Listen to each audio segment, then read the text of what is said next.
अस्सलाम वालेकुम students, hope so आप सब खैरियत से होंगे। कंप्यूटर के थर्ड लेक्चर में हम पेज नंबर 24 और 25 को सॉल्व करने की कोशिश करेंगे।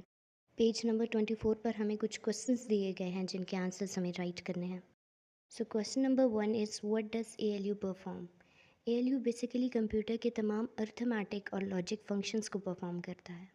ALU पहले इंस्ट्रक्शन और डाटा लेता है, फिर उसके बाद फंक्शंस को परफॉर्म करता है और उसके बाद हमें आउटपुट देता है। नेक्स्ट क्वेश्चन में ई कॉमर्स के एडवांटेजेस पूछे गए हैं। बिज़नेस के लिए ई कॉमर्स का एक सबसे बड़ा फ़ायदा ये है कि आपके बिज़नेस को वर्ल्ड वाइड कस्टमर्स रीच कर सकते हैं। इसके अलावा ई कॉमर्स आपके बिज़नेस को इस काबिल बनाता है कि आप अपनी स्पेसिफ़िक ऑडियंस को टारगेट कर सकें।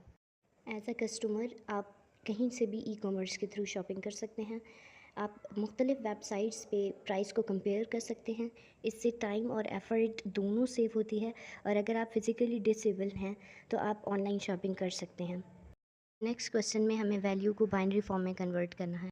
इसके लिए हम 12 को डिवाइड करेंगे 2 के साथ, 2 6 ज़ा 12 और रिमाइंडर 0। अब 6 को डिवाइड करेंगे 2 के साथ, 2 3 ज़ा 6, रिमाइंडर 0। 3 को डिवाइड करें 2 के साथ, 2 1 ज़ा 2, रिमाइंडर 1। ये सब कर लेने के बाद अब आंसर किस तरह से लिखना होता है।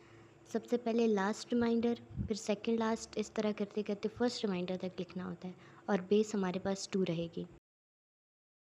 पेज नंबर 25 की अगर बात की जाए तो हमें रैम और रोम के दरमियान डिफरेंस राइट करना है। रैम और रोम के दरमियान पहला डिफरेंस हम ये लिख सकते हैं कि रैम वॉलेटाइल मेमोरी होती है जबकि रोम नॉन वॉलेटाइल मेमोरी होती है। सेकंड डिफरेंस की अगर बात की जाए तो रैम में डाटा राइट और मॉडिफाई दोनों हो सकता है, जबकि रोम में सिर्फ रीड हो सकता है, राइट नहीं किया जा सकता। रैम में डाटा टेम्पररी स्टोर होता है जबकि रोम में डाटा परमानेंटली स्टोर होता है।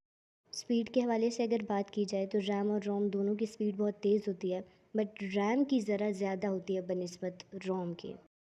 रैम में डाटा स्टोरेज कैपेसिटी लार्ज होती है और रोम में ज़रा कम होती है। मॉडिफिकेशन के हवाले से अगर दोनों को देखा जाए तो रैम को CPU या फिर दूसरे कंपोनेंट्स मॉडिफाई कर सकते हैं, जबकि रोम की मॉडिफिकेशन मुश्किल होती है या फिर इम्पॉसिबल होती है। कॉस्ट की बात की जाए तो रैम मोर एक्सपेंसिव होता है और रोम लेस एक्सपेंसिव होता है। नेक्स्ट क्वेश्चन में हमें बेस 2 की एक वैल्यू दी गई है और कहा गया है कि हम इसे डेसिमल फॉर्म में लिखें। इसको अब ऐसे सॉल्व करेंगे कि हमारे पास अब 1110 की बेस 2 है, तो हम 1110 को मल्टीप्लाई करेंगे बेस 2 के साथ अलग-अलग। इसके बाद हम 2 को पावर देना स्टार्ट करेंगे, राइट हैंड साइड से स्टार्ट करेंगे 0 से और उन सब को ऐड कर देंगे। अब इसको सिंपली सॉल्व कर लेंगे।